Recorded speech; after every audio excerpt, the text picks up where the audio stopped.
Hi, everyone. Hi. Thanks for coming. My name is Jonathan Carroll. I'm Pat Bluemke. And we are, the talk we're giving is called Internity, or How I Learned to Stop Worrying and Love the Intersection of Art and Technology. And it's kind of an artist talk. We're both artists, predominantly, but we've come into game development through this circuitous winding path that this presentation is mostly going to describe through the lens of our first Steam game, which is called Internity. And it's going to talk about the story of how we went from being performance artists at art school, working in an art collective, to trying to publish games in a semi-commercial fashion. And it's fairly conversational, so you can ask questions. Yeah. Also, we can also have like a little we'll save time for a Q&A and also like a demo.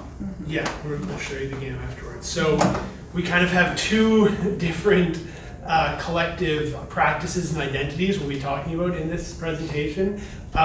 Together, we're both life partners and work partners, so we work together as a studio called SpekWork, the projects we make at SpekWork are mostly video games that are about work and technology and play and how all those things interact, especially as expressed through the medium of video games. As artists, we're interested in like what specific media are good at doing, and we're really interested in the things that video games are good at doing and the kind of what they represent to the contemporary world we live in, and especially the way that video games can be a form of art that is accessible to people who might not think of themselves as art appreciators, maybe. Video games are a part of all of our lives, so as an artist, it's a really interesting place to work. Yeah, and we make things for various platforms. So on the left, we have like desktop as well as augmented reality game. We have more augmented reality work that in this case is like installed in a gallery setting where an audience would come in and either use a gallery device or download it to their own phone to play, and they could also take it home, and then also using platforms like VR Chat on the far right, where we're doing performances over different like social networks, essentially, to create like live performance work using games.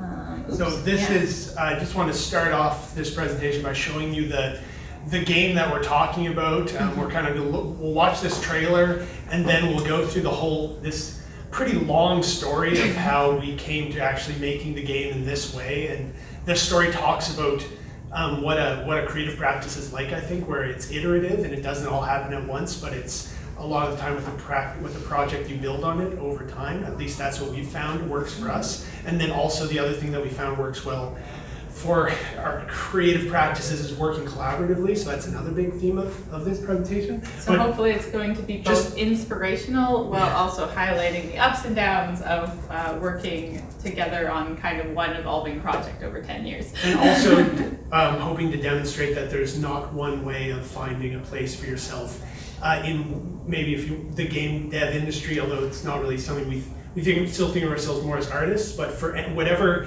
kind of career or life practice, creative practice you want to find, there are many different paths to finding that, and the ways of like sustaining it often come through collaboration and like this weird kind of iterative perseverance over time. But we'll just start by watching this very weird trailer for our game. Mm-hmm.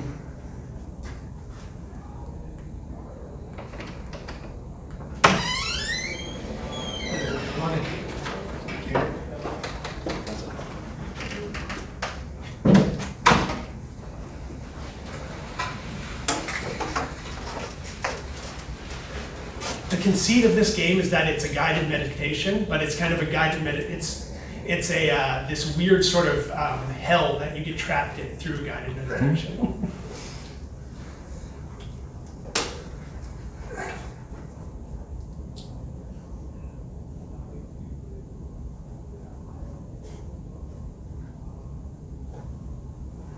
Close your eyes.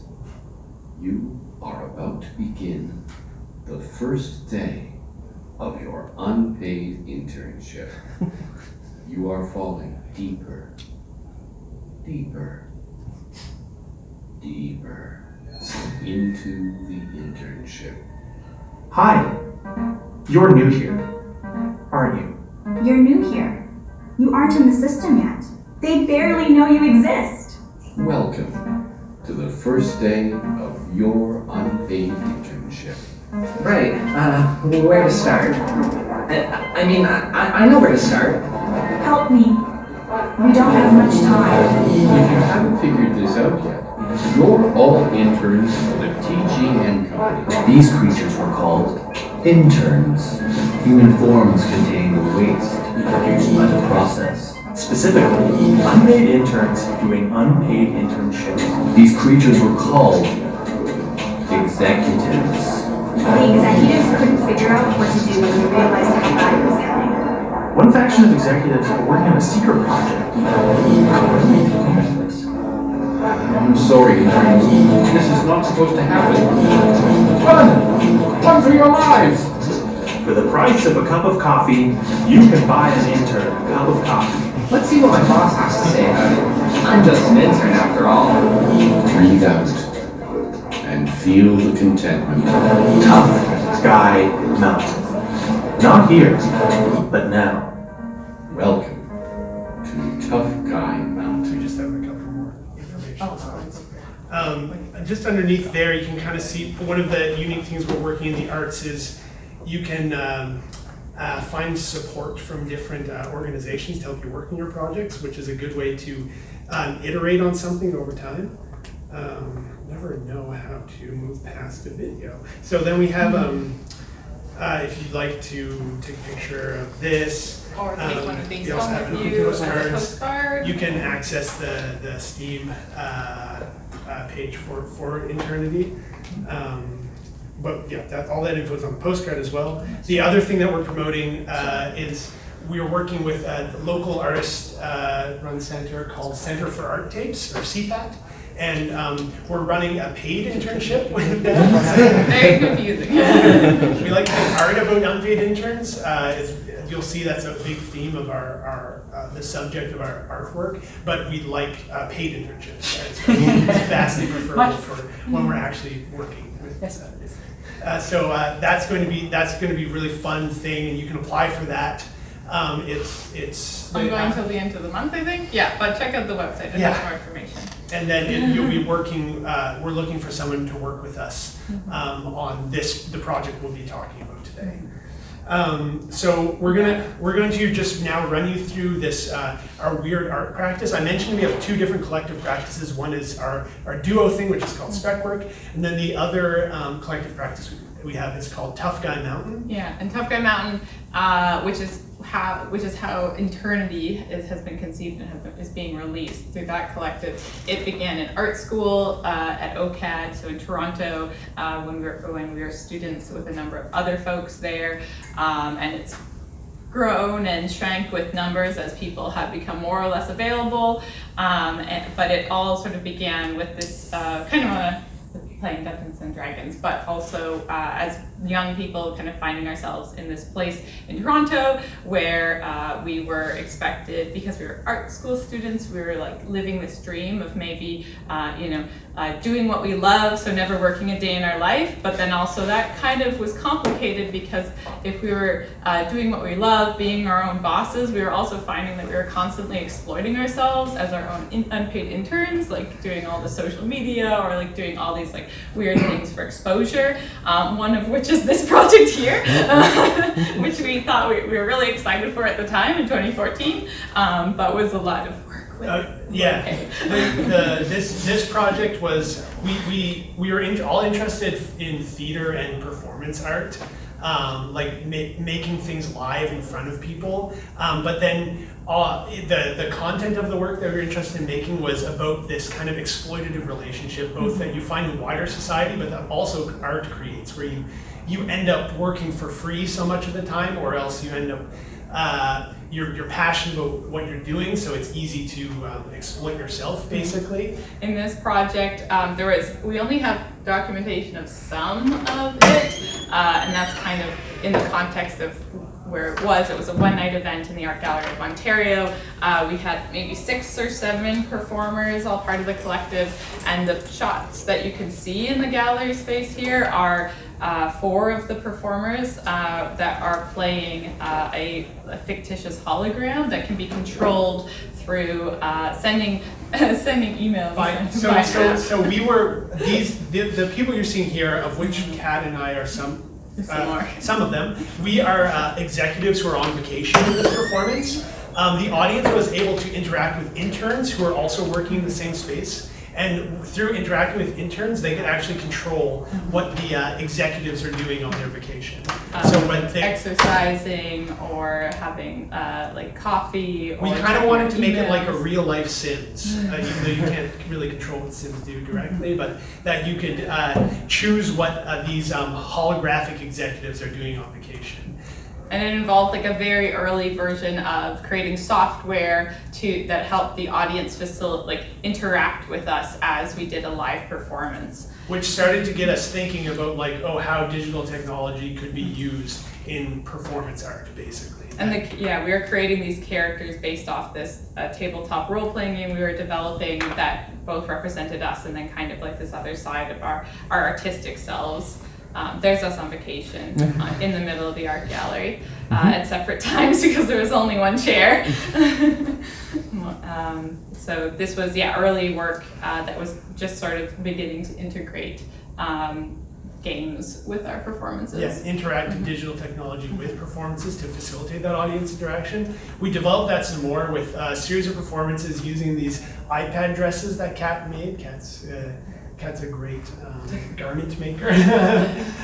So here we're setting up this duality of different like classes of characters where you have the executives behind the screens in a different room, different space, talking to attendees of this art event through the iPads that were being worn by these kind of like oppressed, exploited avatars of the executives at the that were attending the gallery.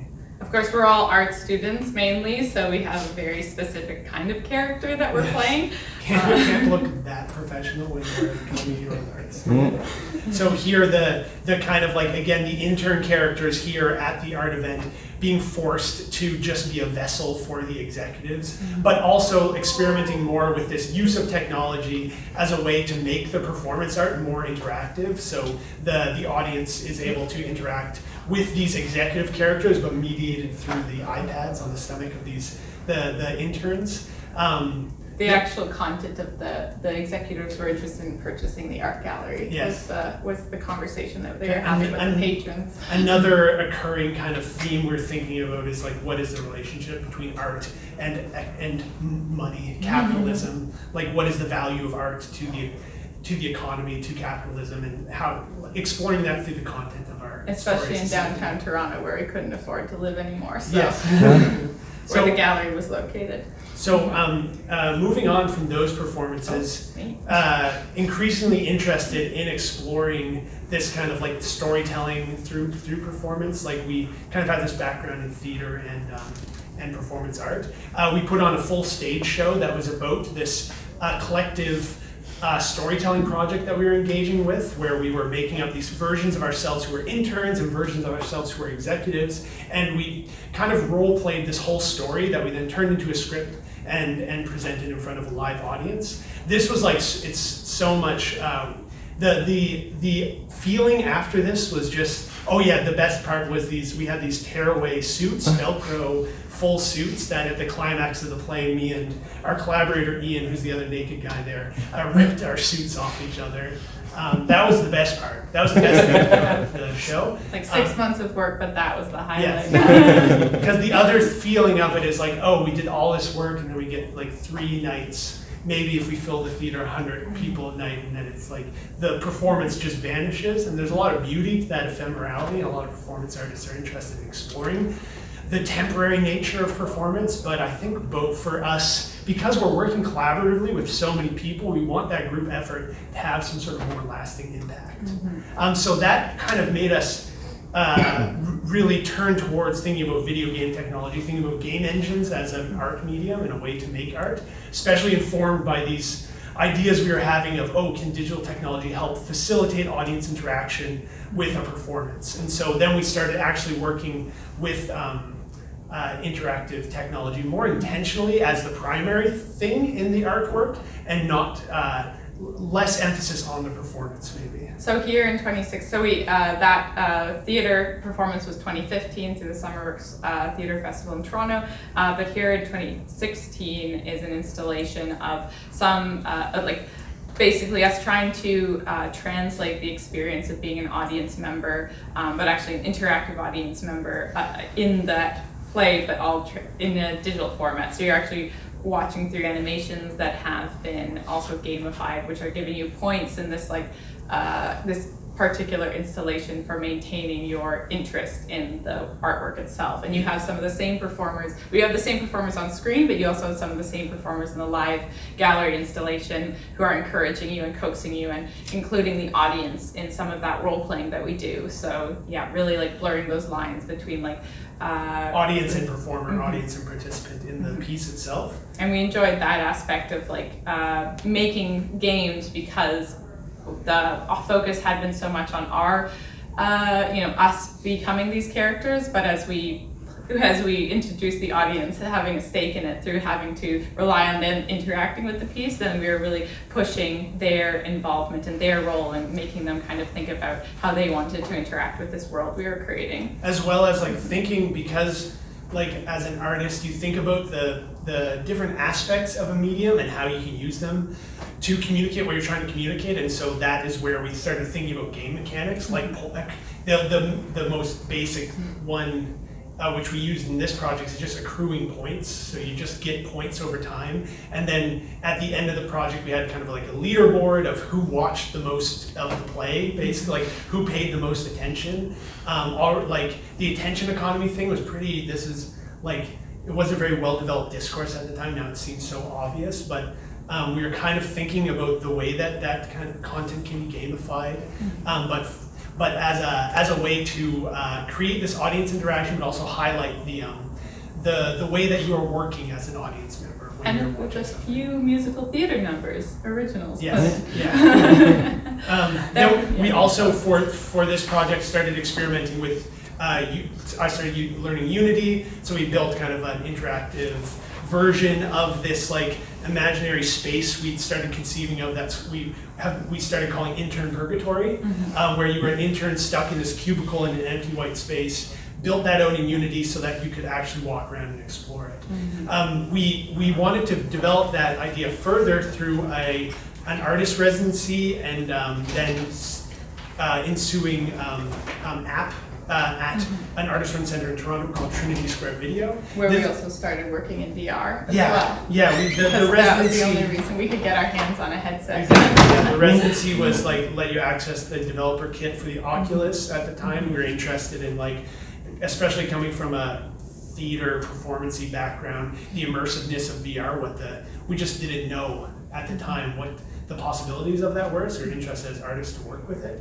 And so we started exploring the same stories that we had been exploring in the play and then the interactive version of the play. We started exploring those stories through a guided meditation, thinking about what was maybe the most obvious thing to do with VR and what we were seeing other people doing in early VR. There was a lot of, and there still is a lot of meditational applications. And it was also adapted from another performance that we had created when we brought a bunch of people into a room in the gallery and told everyone first to look at us and then to close their eyes. Yeah. They're like, wouldn't that be great if we just did that in VR? So we're give you this very expensive piece of equipment and tell you to close your eyes. Yes. So we started using that format to introduce people to our work in VR. And at the beginning of all of our VR pieces we've done so far, we start with close your eyes. Now imagine all this as it happens around you. So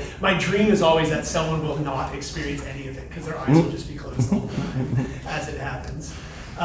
So we started working on in Unity these kind of on rails meditations with narration happening. As you would also see the characters floating around you from the characters that were our collaborators playing versions of themselves, telling this story about you starting the first day of your unpaid internship. And this is the first kind of iteration of this specific version of the project that eventually became the game that we released on Steam, Internity, and this was way back in 2016.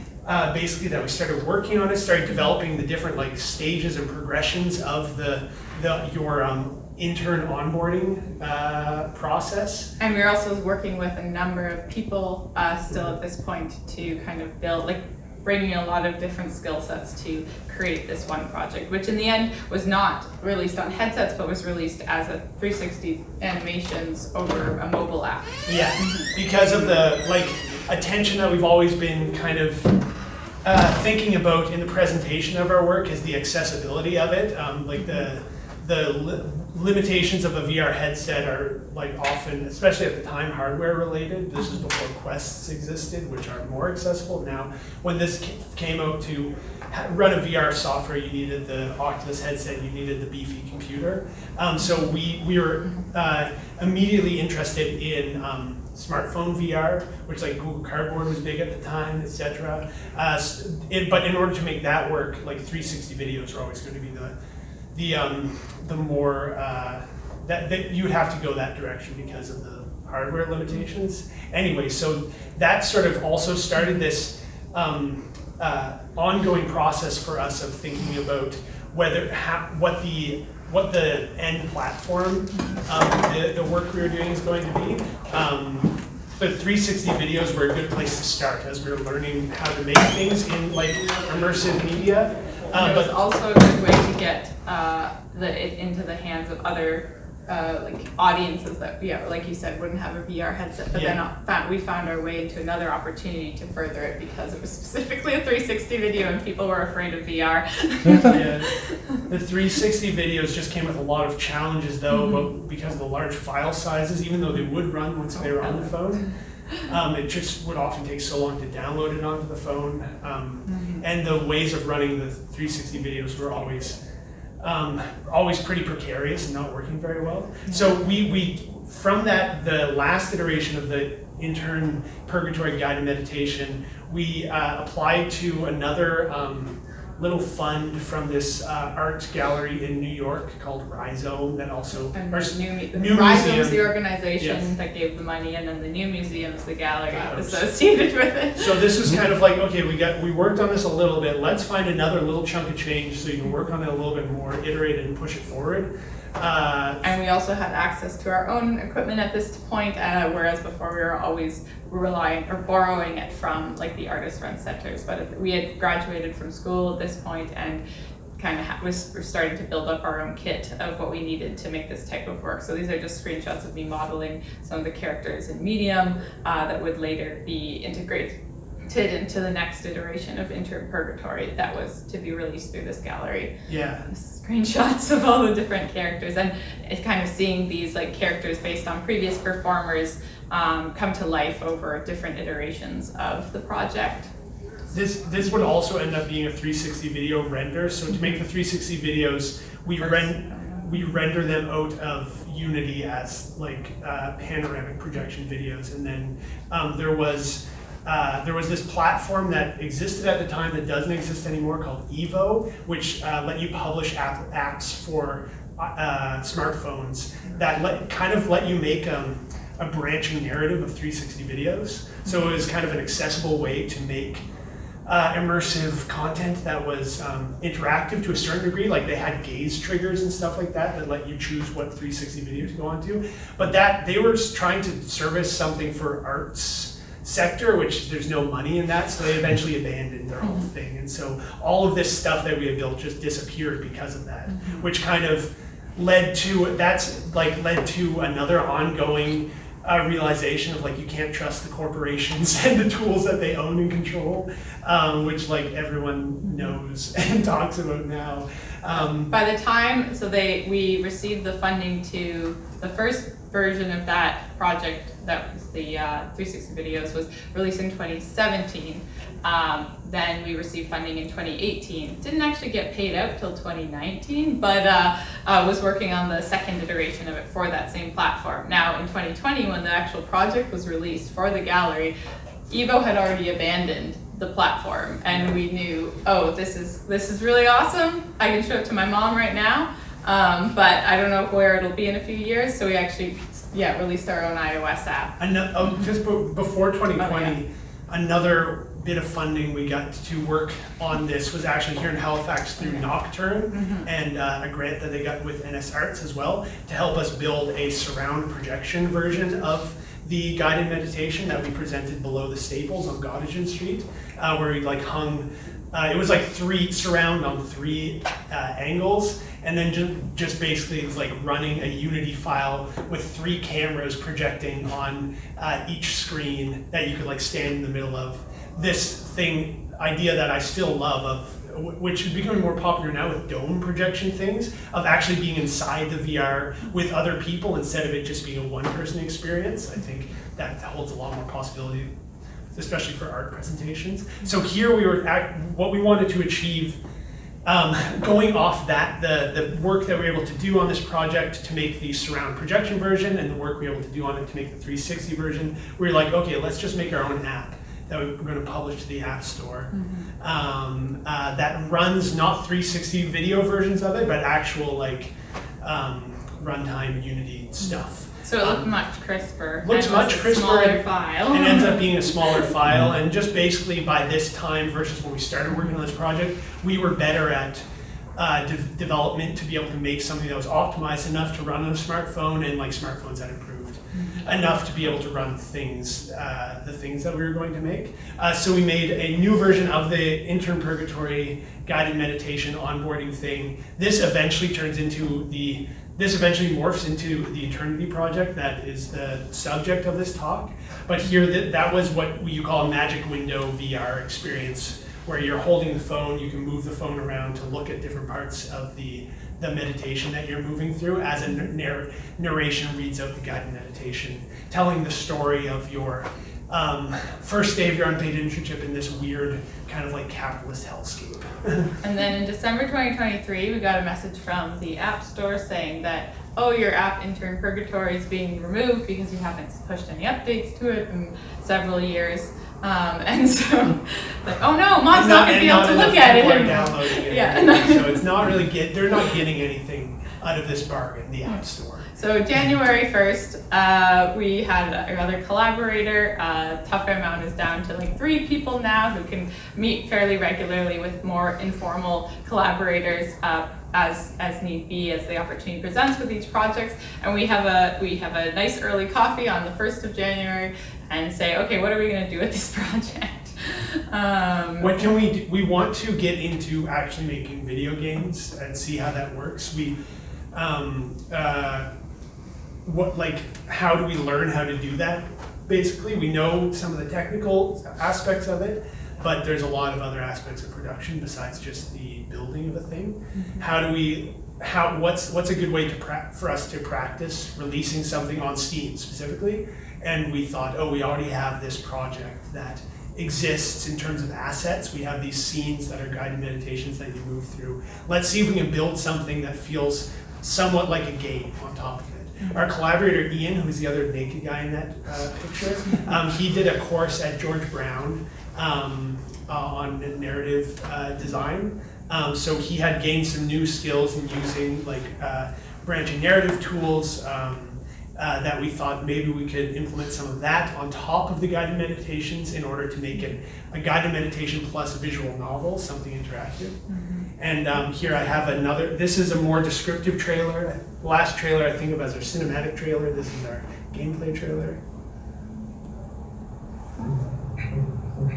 Hi, I'm Intern Johnny, and I love VR. That's why I love Internity, a guided meditation that helps you make the most of the first day of your unpaid internship.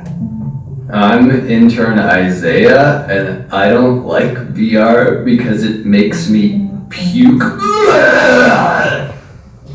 That's why I'm glad that Internity has a non-VR mode, so I can sit back and enjoy the first day of my unpaid internship. Thanks, Internity. Internity gives you this great device you can use to receive messages. And this device has a great lever you can use to ignore any strange messages you receive. Weird. I click the device's big pink button with my mouse to take pictures of the objects in my cubicle so I can learn more about the home I live and work in. So whether you're on the computer Or wearing a headset. Internity is forever. See you at your first day.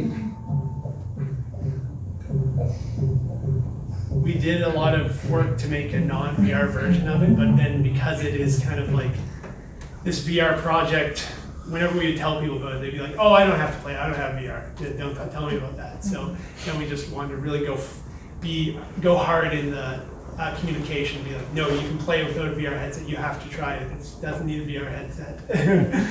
So because we started, first we wanted to look at how can we make this game more intentionally something that feels satisfying to experience in VR. And then the other thing we wanted to do is how do we integrate an interactive narrative inside of it. So we came up with this silly phone thing that we call peripatetic, which kind of means like a peripheral device. And Turned it into a Bop It. we inspired by the Bop It toy, it's a classic. Bop it, twist it, pull it, pass it.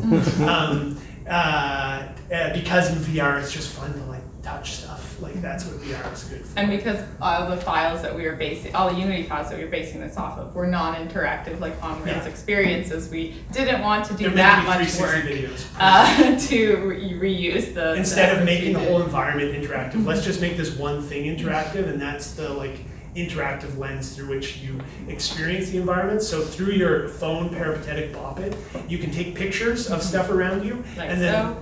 that triggers dialogue from the interactive dialogue. If you take pictures of characters, you end up talking to the characters, and then you kind of discover this whole mystery of what is the true purpose of your unpaid internship. So the end result is this weird mishmash of this like project we've been working on for like 6+ years with a new interactive narrative on top of it that lets us expand on this thing that we've made through writing, which not being a writer myself, I'm like, that's easy, just add more writing to it versus adding more programming. And adding a little bit more of performance. Yeah, so we also wanted to go back to like, okay, what do we love? We do still love performing, and that's the networks that we're a part of in terms of who can we get our game in front of. Yes, please. I just want to say I really like your Lidl socks there. Yes, so yeah, I'm all about the Lidl. We went to. Sorry, that's super deep, is it? No, I got something relevant to it. No, it's I think the other one, isn't it? Blackback. Yeah, here we go. Lidl hat. We went to. It's a European grocery store, and when we were in England, My sister lives in England. we went to England last year, and they were doing a merch drop. So we got like entire fits, and then all the Gen Z kids that we saw were like sick fit. And I was like, Best vacation ever. still pays dividends, to be honest. So we were like, what audiences do we have connections with? And it's the art communities. Like we know people in Toronto, like coming from art school in Toronto, knowing people in Montreal, and then now we live on the South Shore down in Lunenburg, and I'm from Halifax originally, so lots of connections around here in the art communities. But this was a way of kind of, because with a gallery exhibit and kind of the standards for performances is you sort of, again, show something, it's up, it's gone, you don't necessarily get a lot. There's opportunity for audience interaction, but there's not a lot of room for iteration, so we were trying to take the ways in which we actually develop these projects into the ways in which we actually interface with our audiences usually. So we did 2 performances this year of Internity as we were developing it, so one in Montreal in February and with a very early stage where we also invited audiences to then try out the VR itself, and then once we did have a desktop version, most recently in June in Toronto during we're still singing and dancing. In June we actually were through a partnership with Toronto Games Week over there. We had both versions installed, Which allowed us to do some audience testing of the game. Perhaps you'd be interested in knowing all the art community only wanted to try the VR, and all the games community only wanted to try the desktop. Yeah. That was very interesting research. Because there was a real like cross-pollination going on in terms of the two communities at this event. And I think the games people are more serious about, I want to see what the gaminess of this is like. And I don't want to people- feel anyone else's sweat on my face. Yeah, as well. Yeah. So this was kind of, this act as an opportunity for us to do the player testing, to get our thing in front of people. It wasn't definitely, this was before we had released our demo, so it was not ready for Steam yet, but we were able to get in front of people in order to figure out what's not working enough to be able to put out a demo on Steam, which we were able to get out. We kind of had like 5 days of user feedback wrapped up and then put into the demo. Then we are also use the performance that you saw earlier here to as an excuse to sign up people for our newsletter mailing list. So kind of like looking at the typical practices in the game dev, indie dev world, and like how can we also mix that with the performance art stuff. Like, so Kat's carrying this iPad, and we had this bit in the performance of like, you can become an intern as well if you sign up to the mailing list. And then you got a button. And you got a little button. And we also have a printmaking practice. You saw some of the augmented reality stuff in the very first slide, so we're able to make a lot of printed matter to go along with this as a fun, tangible aspect, which like, especially arts communities, they love things you can touch. Like, I love that too. So we have some postcards up here that you're free to take. Take the postcard. Is that deliberately analogous of the games industry too, where it's like sign up for free bonus? Yes, yeah, totally. Yeah, like not even like trying to be like, yeah, I'm some sort of smart reference to it, just like, yeah, that's a good idea, we'll try that too. There's just lots that I always think that like, the kind of different silos between different practices and disciplines are not very useful. Instead, it's good to like pick and choose what works for you from different places, which is like we're feeling good about this project now as like combining different aspects from like the game stuff we're interested in and the art stuff which is kind of our background. Does anyone have any questions before if we set up like a playthrough right here? Although I'm anxious that I will not articulate myself well. This thing you're saying, the iteration thing, it's not just siloed, like it's like, like a lot of things that are siloed, it's frowned upon to be iterative in the way that you're talking about in art. Like, it's like if someone catches you recycling something, that you're supposed to make the piece and then the piece gets shown in multiple times and maybe it's site responsive, but it's not iterative, like, so do you think it's more acceptable that you're iterative because your game and your tech, like because you're using the game development strategies, is it more acceptable to take what you want because that's your crossover point?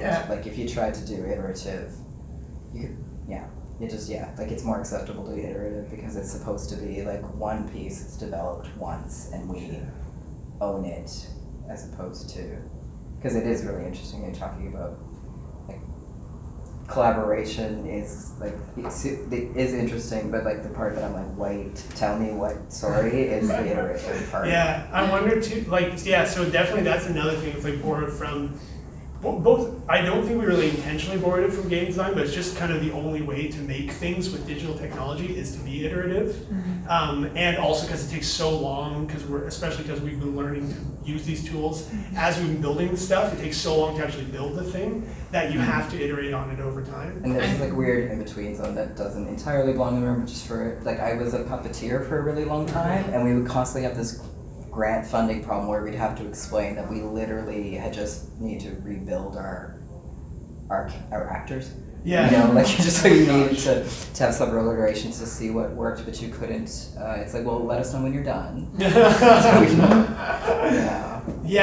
and then the other thing I'm thinking of is like maybe there's more permission in even though we're working in the art world, we kind of are in the niche subsection of digital artists, and like experimental, new media, interactive artists, which is like, that's a weird niche of the weirder, wider niche of the art world. And sometimes I'm hoping the novelty of it gives us more permission Yeah. than you normally get. I bet that also makes people more, because the expectations are more non-existent for what the artwork is supposed to be in the digital art world than maybe in the more longer existing realms of art. But it's very true when I think of other versions of performance art, like theater, for instance. There, I think, could benefit a lot from more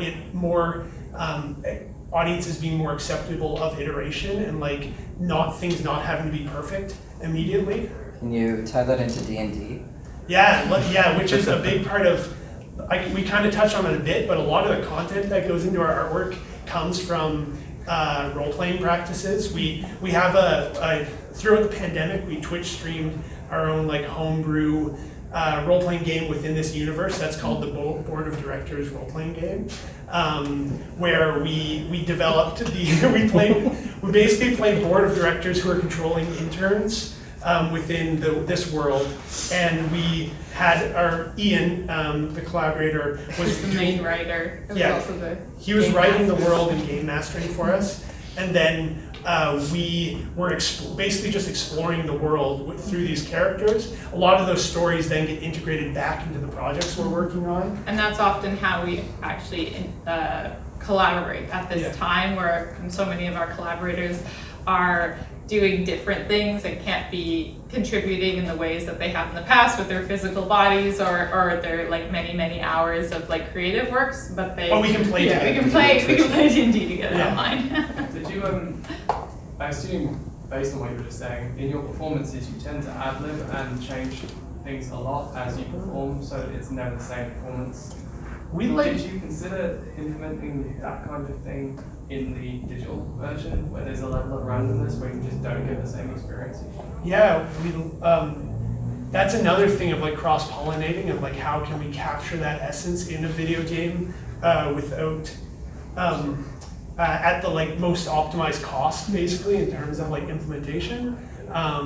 We're really interested in the randomness that's afforded by narrative design tools. Like we still using Unity. We have the big one for Unity is called Dialogue Systems, which is just like a plugin from the asset store, and that provides a lot of different options for randomization. But that is the vibe that we want to capture in the writing a lot of the time, is live improv, that humor especially, which is that kind of vibe is often lacking from a lot of narrative video games, I find, which the inspiration is mostly other narrative video games or movies maybe, but like something that, like, we love sketch comedy, TV show kind of things, and like something, my dream is for our games to have that kind of feel to it, where it's like improvisational, like feels improvisational at least, like you say, and it's also funny.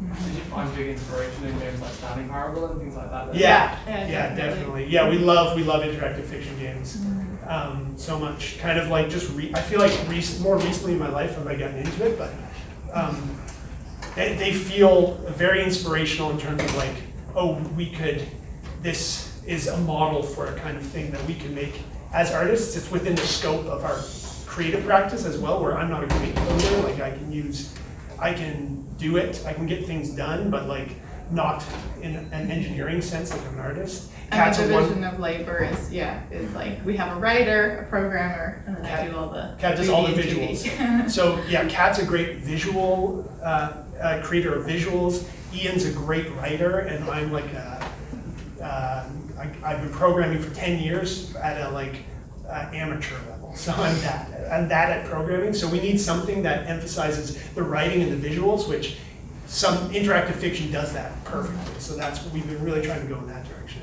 Did you guys mention that there was a demo? Yes, we probably comfortably have like about 5 minutes. Yeah. Do you want to, we could cut it up and bring it up there as well. Yeah. And I can answer any questions while you're bringing it up, if there's still any more.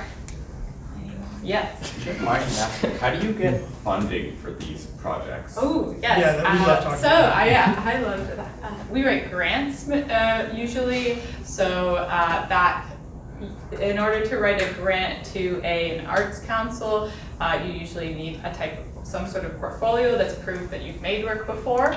That work can be a variety of different things. It doesn't necessarily have to be the thing that you're applying for. And you just, each kind of, each type of grant application is a bit different. We tend to go towards public funding, so whether it's municipal, provincial, or federal, there's different levels.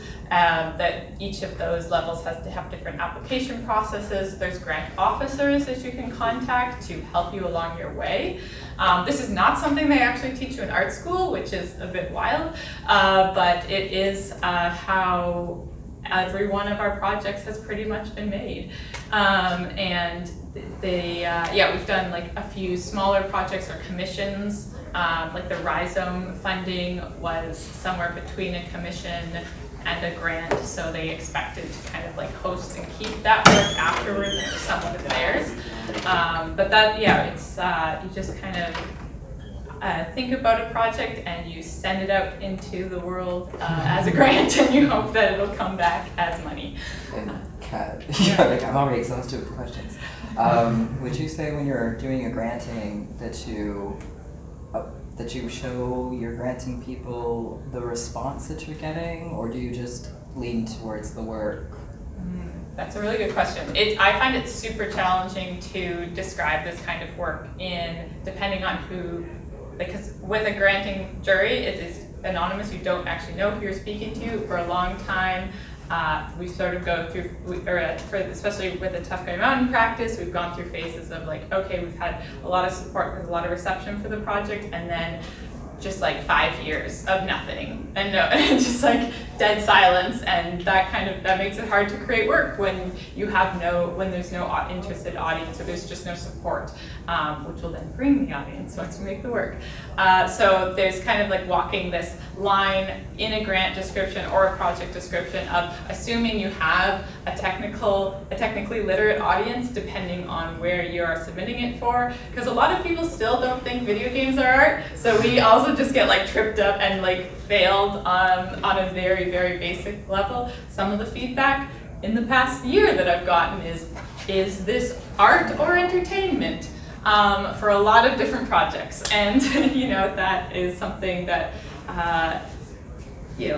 that's just something that will continue to grow as people accept more different kinds of media into their life.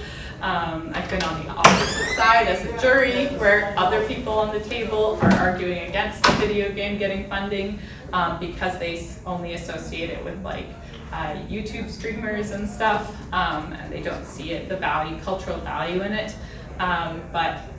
So when the grants are very. Granting process is really interesting, and I've just always found it really helpful to have grant officer's advice. I love VR. But then again, there's only so much money to go around, so if you do get rejected for a grant, definitely ask for your feedback. Don't take it too personally. You can take it a little bit personally, but then try again. Find an outlet for your rage and try again. Maybe play this. Yeah. We can, we'll set up a table over there outside. If anyone wants to come try the game, we can chat more about it out there. There should be an empty. Great. Awesome. And take one of the postcards on the way out. Thank you very much. Yeah, thanks everybody.